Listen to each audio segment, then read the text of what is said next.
Email marketing, interesting topic, right? I just kind of want to give you a bit of a structure that gets it to work a little bit better for you because it's important, right? Email marketing is still a good platform. It's certainly not a great platform like it was, but it is a good platform if you hack at it. So I'm just teaching you this because recently we've been using our email marketing a lot and we've learned a whole bunch of things that in our account, which I'm just kind of peeling back and teaching to you because I want you guys to win. So when I used to do email, right? When I used to do email, I used MailChimp. In fact, if I go back further, we used bulk contacts in Outlook, right? There we go. So back in there, and then we moved to automated, which is like MailChimp we used for a number of years, which was fine. It was free, and then we got like 1,000 contacts that went to like $20 a month. And then we had the, autoresponder plugin, which was $30. So it was a very affordable way to do emails, which I enjoyed.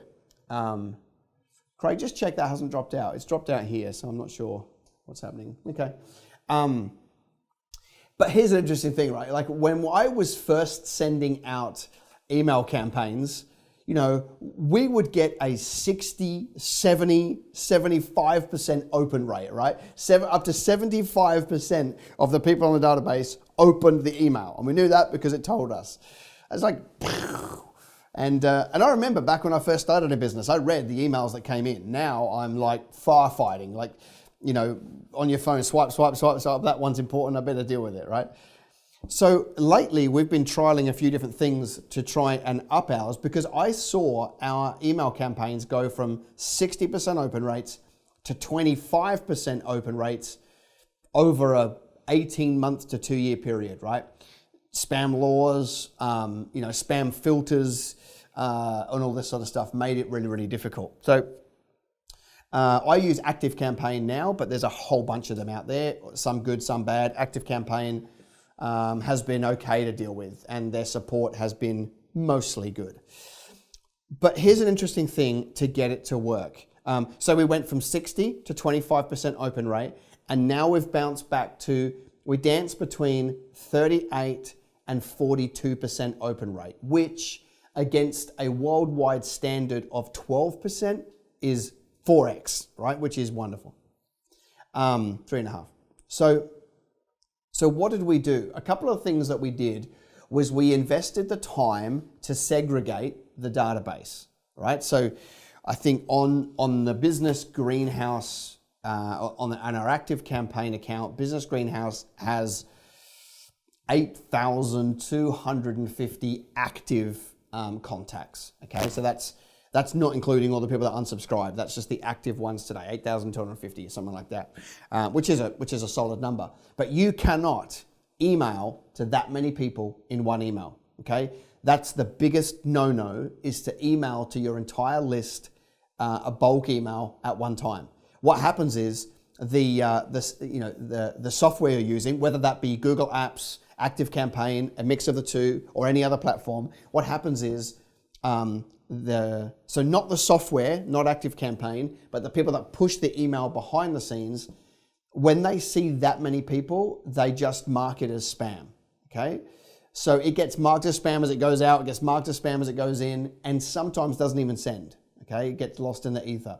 What's going on there is they're so scared, these email providers, so scared of being blacklisted, that they would rather take all your emails and dump them into the other person's spam folder, junk folder, promotions folder, so that so they don't run into trouble. So what we had to do was we tested how much do I need to chunk down my list, right, to get it to go through and to get a better result. We found that we needed to be sending to no more than 1,000 contacts at a time, and it could be 1,023 or 1,046, but about that 1,000 mark at one time was the max, otherwise it drops. Okay, so what we did was we went through our database and we segmented the database, okay? And there are platforms you can use where you can take your database and basically wash it through a system that says, these people have never engaged, these people haven't engaged for 12 months, these people haven't engaged for 6 months, and what it does is it chunks you down into the people that always engage, the people that engage a little bit, the people that never engage, which is good to know, okay? Because you can segregate the database. You may also do it via the products and services that they've bought, right? So as somebody buys a product or service, they can tag them on the way in and they have that tag, which means that you can email to people that only have that tag, okay? I guess what I'm trying to say is the bigger the database, the bigger the risk and the lower the open rate, unless you go back and invest the time. It took us hours, right, to go back through our database and go, okay, we're going to chunk this. For us, it's like we got people that have been to a Kingdom Business Summit and never bought anything. We've got people that have been to a Kingdom Business Summit and bought books. People that have been to a Kingdom Business Summit, bought books, attended a program, Okay, so we've segregated our database. And then what we do is when we do a campaign, it takes longer. We can't just do one to everybody. We actually go through and duplicate our campaign to 6 or 7 independent lists and segments. And when we send them out, we have a double open rate than we would if we did it bulk. But it requires the time. You've got to go through, chunk down your database into smaller lists and send more than one campaign. If you do that, you are appealing and appeasing to the spam filters, and all that means is that more of your communication will go to more of your target audience, which means more people see your communication, which means they take more action. So invest the time. It's not easy, but invest the time and you will see that you get a better and better and better result.